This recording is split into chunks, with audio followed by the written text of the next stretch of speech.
एक सुबह जब वो काम पर जा रहा था, तभी उसने देखा और खुद से कहा, अरे ये बड़ी और गुस्सैल मछली उस छोटी मछली को खाने के लिए तेजी से उसकी ओर जा रही है। मुझे इस छोटी मछली की जान बचानी होगी। अब एक काम करता हूँ, मैं जोर से ताली बजाता हूँ। इसकी आवाज से बड़ी मछली यहाँ से भाग जाएगी। ताली की आवाज से बड़ी मछली डरकर चली गई, लेकिन छोटी मछली उसी जगह पर इधर उधर तैरती रही। भीमा ने छोटी मछली को अपने हाथ में उठाया। प्यारी नन्ही मछली, अब डरने की बात नहीं है। वो बड़ी मछली यहाँ से चली गई है। अब तुम जल्दी से ऐसी जगह पर चली जाओ जहाँ वो बड़ी मछली तुम्हें ढूंढ ना पाए। भीमा ने छोटी मछली को वापस पानी में डाल दिया। छोटी मछली को मुसीबत से बचाकर भीमा अपने रास्ते पर चल दिया। वो थोड़ी दूर ही गया था कि उसने किसी की आवाज सुनी। रुक जाइए, जरा मेरी बात तो सुनिए। भीमा ने मुड़कर देखा, एक सुंदर औरत पीछे खड़ी थी। उसने बहुत अच्छे कपड़े पहने थे। भीमा ने इससे सुंदर औरत पहले कभी नहीं देखी थी। ये तो कोई परी लगती है, लेकिन इस परी जैसी दिखने वाली औरत को भला मेरे जैसे गरीब किसान के साथ क्या काम हो सकता है? शायद मुझे ही गलतफहमी हुई है कि ये मुझे बुला रही है। भीमा बिना कुछ कहे फिर से चल दिया। मैं आपको ही बुला रही हूँ। मैं नेरिया के राजा की संदेशवाहक हूँ। आपने नेरिया के राजा की इकलौती बेटी की जान बचाई। मैं आपको अपने साथ ले जाने आई हूँ। आपको मेरे साथ समुद्र के अंदर नेरिया राज्य चलना है। अब मुझे तैरना तो आता ही नहीं। आपको तैरना नहीं पड़ेगा, आप बस मेरे साथ समुद्र के किनारे चलें। मैं एक मछली हूँ, मैं आपको नेरिया राज्य में ले जाऊंगी। ठीक है, मैं आपके साथ चलता हूँ।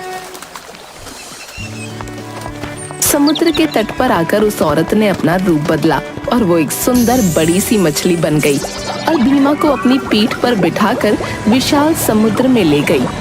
विशाल समुद्र के तल में चली गई, जहाँ पर नेरिया राज्य था।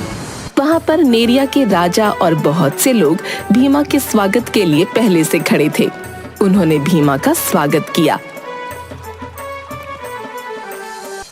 नौजवान, आपका हमारे नेरिया राज्य में स्वागत है। हम सब आपके बहुत आभारी हैं जो आपने हमारी राजकुमारी के प्राणों की रक्षा की। भीमा को अभी भी समझ नहीं आ रहा था कि वो किसके बारे में बातें कर रहे हैं। तभी राजकुमारी ने अपना रूप बदला और वो छोटी सी मछली बन गई, जिसके प्राण भीमा ने बड़ी मछली से बचाए थे। वो फिर अपने रूप में आकर बोली, आपका बहुत बहुत धन्यवाद। अगर आज आप ना होते तो मैं यहाँ जीवित खड़ी नहीं होती। मैंने तो सिर्फ मदद की, इसमें कोई हैरानी की बात नहीं है। हमने आपके स्वागत और सम्मान में एक छोटा सा जश्न रखा है। सब अंदर जाते हैं। वहाँ पर जल परियों ने अपना नृत्य प्रस्तुत किया और भीमा के सम्मान में बढ़िया भोजन भी बना था। जश्न खत्म होने के बाद महाराज, अब मुझे आज्ञा दीजिए, मुझे जाना होगा। युवक, आपने हमारी इकलौती पुत्री और हमारी राजकुमारी के प्राणों की रक्षा की है, इसलिए हम आपको कोई उपहार भी देना चाहते हैं। महाराज, मैं किसी की मदद इसलिए नहीं करता कि मुझे बदले में उनसे कुछ चाहिए। मुझे लोगों की मदद करना अच्छा लगता है और उससे मुझे जो खुशी मिलती है वही मेरा पुरस्कार होता है। नहीं, आपको कोई पुरस्कार तो लेना ही होगा। आप बताइए, आपको क्या चाहिए? मुझे आपकी बेटी की सहायता करने का सौभाग्य मिला, मेरे लिए यही बहुत है। मेरी कोई और कामना नहीं है। मैं सच कह रहा हूं महाराज, मुझे कुछ भी नहीं चाहिए। हम आपको ऐसे खाली हाथ नहीं जाने दे सकते। ठीक है, तो आप मुझे वो छोटा सा शंख दे दीजिए। महल में सन्नाटा सा छा गया। सब उसे देखने लगे। वो तो जादुई शंख है। हमारे राज्य में ऐसा दूसरा एक भी शंख नहीं है। महाराज, अगर ऐसा है तो ये शंख यहीं आपके पास ही रहना चाहिए। कोई पुरस्कार पाने की कामना तो मेरे मन में है ही नहीं। तुमने मेरी बेटी की जान बचाई है। जो कुछ भी हम तुम्हें देंगे वो कम ही होगा। तुम्हें ये जादुई शंख लेना ही पड़ेगा। राजा ने बड़े सम्मान के साथ जादुई शंख भीमा को भेंट स्वरूप दे दिया। भीमा ने शंख संभाल कर थाम लिया और राजा से सम्मान पूर्वक विदा ली। जो बड़ी मछली भीमा को समुद्र के अंदर लाई थी, वही उसे वापस समुद्र के बाहर छोड़ने गई। धरती पर पहुंचकर उस मछली ने औरत के रूप में आकर भीमा से कहा, ये जादुई शंख बहुत ही अनमोल है। ये तुम्हारे जीवन को खुशियों से भर देगा। इसकी मदद से तुम हर प्राणी की बात सुन पाओगे। पर इस शंख को उन लोगों से छुपा कर रखना जो अपने स्वार्थ के लिए इसका उपयोग करना चाहते हैं। अब भीमा झटपट जागीरदार के घर की ओर चल दिया। रास्ते में उसे एक पेड़ पर कुछ पंछियों के चहचहाने की आवाज सुनाई दी। उसने सोचा कि जादुई शंख की जांच करने का ये अच्छा अवसर है। उसने शंख को अपने कान के पास लगाया और सुना। ये मनुष्य सोचते हैं कि वो बहुत चतुर और बुद्धिमान है, पर वो कुछ नहीं जानते। इस पेड़ के नीचे जो पत्थर पड़ा है ना, वो सोने की शिला है, लेकिन आज तक किसी को इस बात का पता नहीं चला। पक्षियों की बात सुनकर भीमा पेड़ के पास जाता है। ये शंख तो वाकई कमाल का है। चलो अब इन पंछियों की बात को भी जांच लेते हैं। यहाँ तो सच में एक पत्थर है, पर यह तो पूरी तरह मिट्टी और काई से ढका हुआ है। पहले इसे साफ करता हूँ और देखता हूँ। भीमा अपने कपड़े से उस पत्थर को साफ करता है और अंदर से चमकता हुआ सोना दिखाई देता है। अरे ये तो सच में एक सोने की शिला है। इसे संभाल कर अपने कोट के अंदर छुपा लेता हूँ।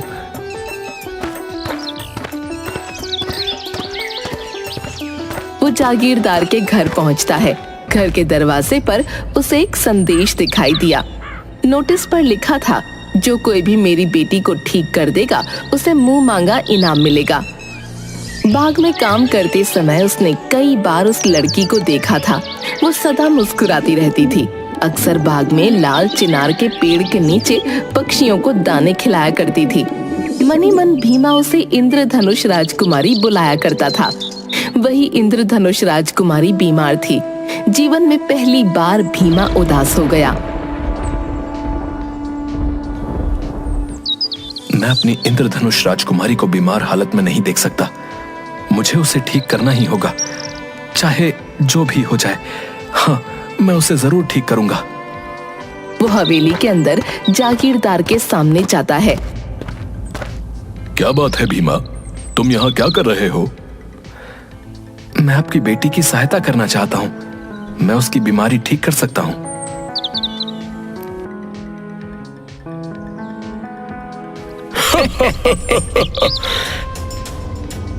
जागीरदार के पास बैठे लोग प्रसिद्ध वैद्य थे, जिन पर जागीरदार को बहुत विश्वास था।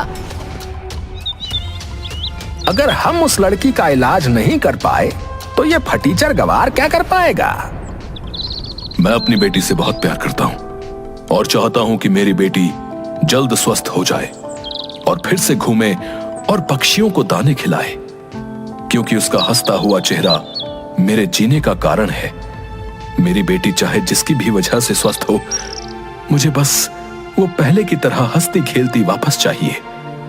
भीमा, तुम अंदर जाओ और मेरी बेटी को ठीक करो। उसके लिए तुम्हें जो चाहिए वो सब मैं दूंगा। एक बूढ़ी औरत भीमा को इंद्रधनुष राजकुमारी के कमरे में चुपचाप आंखें बंद कर अपने बिस्तर पर लेटी थी। उसका चेहरा उतरा हुआ था और सांस बहुत धीमी चल रही थी। भीमा ने शंख निकाला और अपने कान पर लगाया। मुझे तुम पर पूरा विश्वास है कि तुम इंद्रधनुष राजकुमारी की बीमारी पता करने में मेरी सहायता जरूर करोगे। पर भीमा को कुछ सुनाई ना दिया। वहाँ आसपास कोई पशु पक्षी न थे। निराश होकर वो जागीरदार के पास गया। अब मुझे अभी कुछ पता नहीं लगा, लेकिन मैं शीघ्र ही आपके पास सही जानकारी लेकर आऊंगा। हमने तो पहले ही कहा था कि ये गवार क्या कर पाएगा, लेकिन जागीरदार साहब आपने फिर भी इस पर भरोसा किया। भीमा चुपचाप वहां से चला गया और बाग में काम करने लगा। बाग में बहुत खामोशी छाई थी।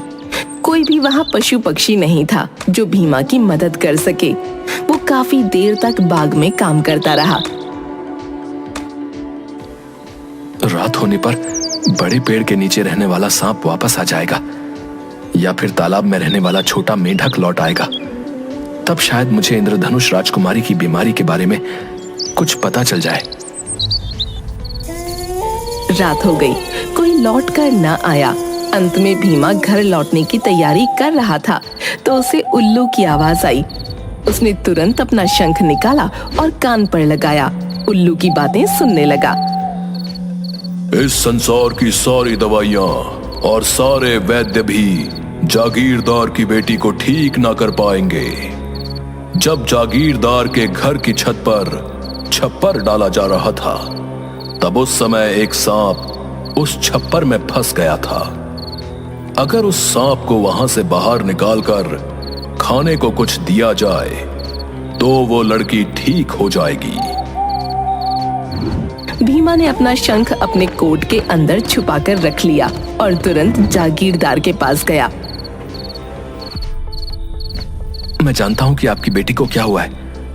उसे एक सांप का श्राप लगा है। वो सांप इस घर की छप्पर में फंसा हुआ है।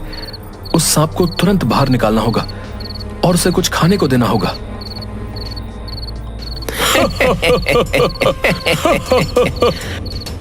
अभी जाकर छप्पर लगाने वाले को बुलाओ। उन्हें कहो कि इस घर का सारा छप्पर उखाड़ फेंक दें। छप्पर लगाने वाले आते हैं। तुम सब जल्दी ही इस घर के पूरे छप्पर को उतार कर नीचे रखो। इसमें एक सांप फंसा हुआ है। जी मालिक, हम सब जल्दी ही ये काम पूरा कर देते हैं।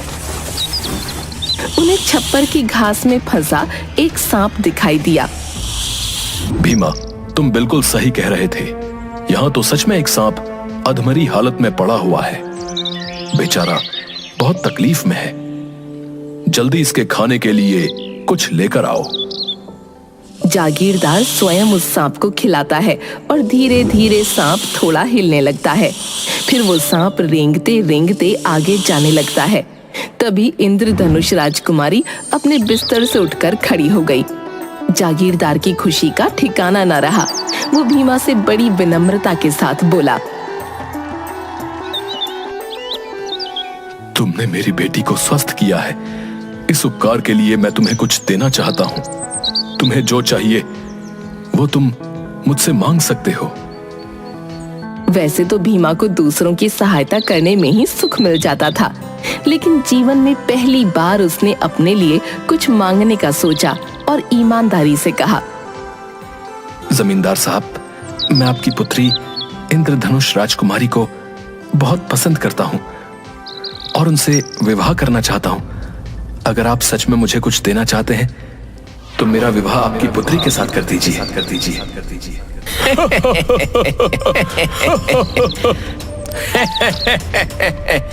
आप इस गरीब किसान के साथ अपनी बेटी का विवाह कैसे कर सकते हैं? कभी नहीं कर सकते।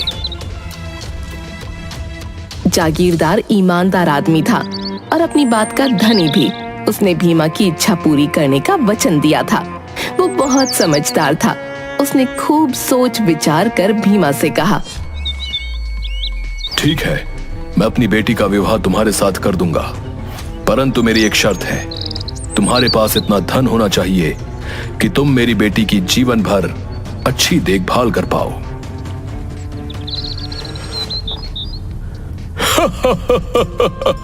इस फटीचर गवार के पास इतना धन कहां होगा कि ये आपकी बेटी से विवाह कर पाएगा। भीमा ने कोट से सोने की शिला निकालकर जागीरदार को दिखाई और कहा, मुझे लगता है कि इतना धन आपकी बेटी और हमारे बच्चों के जीवन भर की देखभाल के लिए पर्याप्त होगा। अब सबका हंसता हुआ चेहरा बिल्कुल उतर गया था। सब आंखें फाड़ फाड़ कर उस सोने की शिला को देख रहे थे। जागीरदार ने मुस्कुराकर कहा, हाँ, इतना तो बहुत ही पर्याप्त होगा। भीमा और इंद्रधनुष राजकुमारी का विवाह तय हो जाता है। सब बड़े खुश होते हैं। विवाह की तैयारी शुरू हो जाती है। अचानक विवाह के एक दिन पहले राजकुमारी गायब हो जाती है। ये खबर भीमा तक भी पहुंची।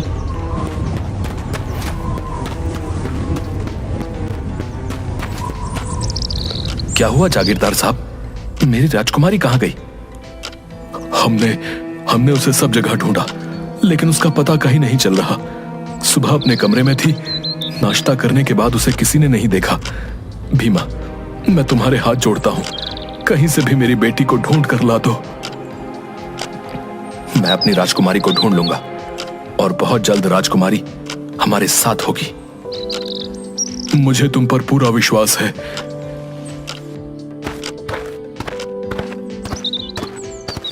भीमा जादुई शंख अपने कान पर लगाकर सुनने की कोशिश करता है, लेकिन उसे कुछ भी सुनाई नहीं दे रहा था। 2 दिन हो गए, राजकुमारी का कुछ पता नहीं चला।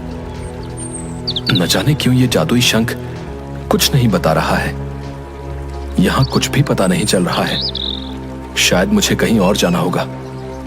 जादुई शंख, तुम्हें मेरी मदद करनी होगी।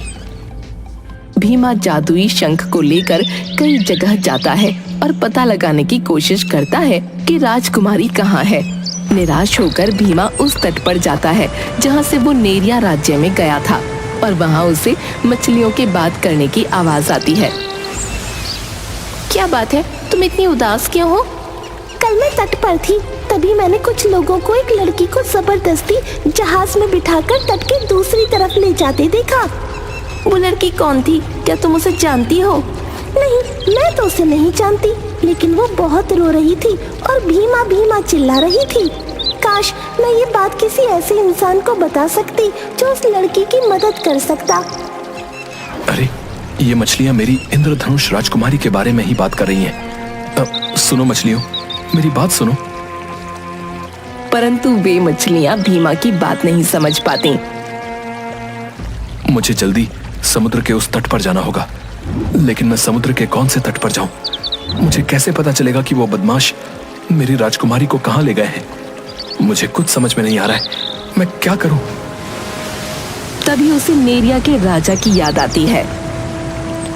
समुद्र देवता, मैं आपके हाथ जोड़ता हूं, मुझे कैसे भी करके एक बार नेरिया के राजा तक पहुंचा दीजिए। मैं आपसे वादा करता हूं कि जीवन में दोबारा कभी आपके पास कुछ मांगने नहीं आऊंगा। वो बहुत रोता है।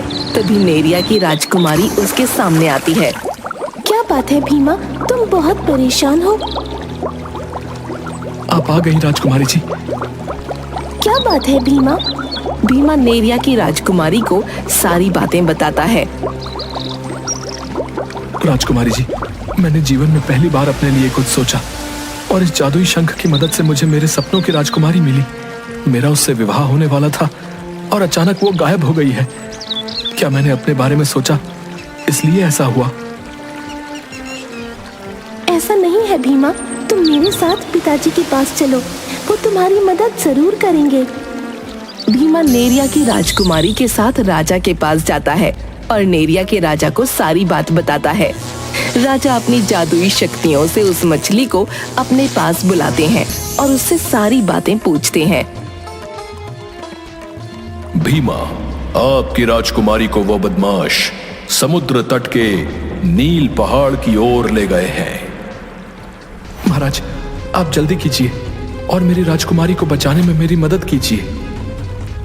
हम आपको उस तट तक तो पहुंचा सकते हैं, परंतु उसके आगे आपको अकेले ही जाना होगा, क्योंकि हम में से कोई भी बिना पानी के ज्यादा देर तक जीवित नहीं रह सकता।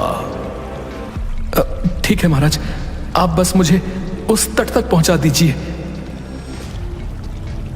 पिताजी, लेकिन वो बदमाश भीमा को नुकसान भी पहुंचा सकते हैं। ये अकेला उनका सामना कैसे करेगा? राजकुमारी, ये युद्ध तो भीमा को खुद लड़ना होगा। हाँ, मैं इन्हें अपनी कुछ शक्तियां जरूर दे सकता हूं। बाकी इनकी सूझबूझ और हमारी शक्तियां मिलकर इन्हें सफलता जरूर देंगी। नेरिया के राजा अपनी कुछ जादुई शक्तियां भीमा को देते हैं और उसे नील पहाड़ के तट पर छोड़ देते हैं। भीमा राजा की दी हुई शक्तियों से इंद्रधनुष राजकुमारी की महक सूंघता हुआ वहां पहुंच जाता है जहां उसे कैद किया गया था। अपनी राजकुमारी को सही सलामत देखकर वो बड़ा खुश होता है। अरे, ये तो वही वैद्य है जो इंद्रधनुष राजकुमारी का इलाज कर रहे थे, लेकिन इन्होंने मेरी राजकुमारी को कैद क्यों किया?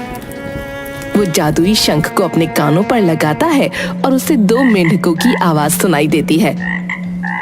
अरे, ये लोग कितने बुरे हैं। अच्छा हुआ हम इंसान नहीं हैं। सही कह रहे हो तुम। अपनी अकड़ की वजह से इस बेचारी लड़की को यहां कैद कर रखा है। मुझे बहुत समझदारी से काम लेना होगा। एक काम करता हूं, दिन ढलने का इंतजार करता हूं। अब रात होने वाली है, चलो इस गुफा को बंद कर देते हैं और वापस अपने तट पर चलकर खाना ले आते हैं। ठीक है। वो लोग इंद्रधनुष राजकुमारी को गुफा के अंदर छोड़कर बाहर से एक पत्थर लगा देते हैं और वहां से समुद्र की ओर जाने लगते हैं। उनके जाते ही भीमा वहां जाकर पत्थर को सरकाने की बहुत कोशिश करता है, लेकिन वो अकेला उस पत्थर को नहीं हटा पाता। तभी उसे नेरिया के राजा की दी हुई एक और शक्ति के बारे में याद आता है और वो उस शक्ति का प्रयोग करके पत्थर को हटाता है। मैं जानती थी भीमा, तुम जरूर आओगे, मुझे पूरा यकीन था। मेरी राजकुमारी संकट में हो और मैं उसे बचाने न जाऊं, ऐसा कभी नहीं हो सकता है। ये लोग तुमसे बदला लेने के लिए मुझे यहाँ ले आए। मुझसे बदला? इनकी मुझसे क्या दुश्मनी है राजकुमारी? तुमने मेरी जान बचाई, इस वजह से इन्हें ऐसा लगता है कि लोग इनका मजाक उड़ाएंगे, और अगर मेरी तुमसे शादी हो गई तो इन्हें सारी जिंदगी लोगों के ताने सुनने होंगे। और ये वैद्य अपने बेटे का विवाह मुझसे जबरदस्ती करवाना चाहता है। परंतु मैंने कभी किसी का मजाक नहीं उड़ाया है और मेरी राजकुमारी मेरी है, किसी और की कभी नहीं हो सकती। मैं जानती हूँ भीमा, लेकिन ये लोग तुम्हें नहीं समझते। ये लोग पिताजी के लिए भी खतरा है। इन सब का इंतजाम मैं यहीं कर दूंगा। चलिए राजकुमारी, हमें जल्द यहाँ से निकलना होगा। भीमा राजकुमारी का एक नकली रूप बनाकर उस गुफा में रख देता है और एक जादुई दरवाजा बना देता है।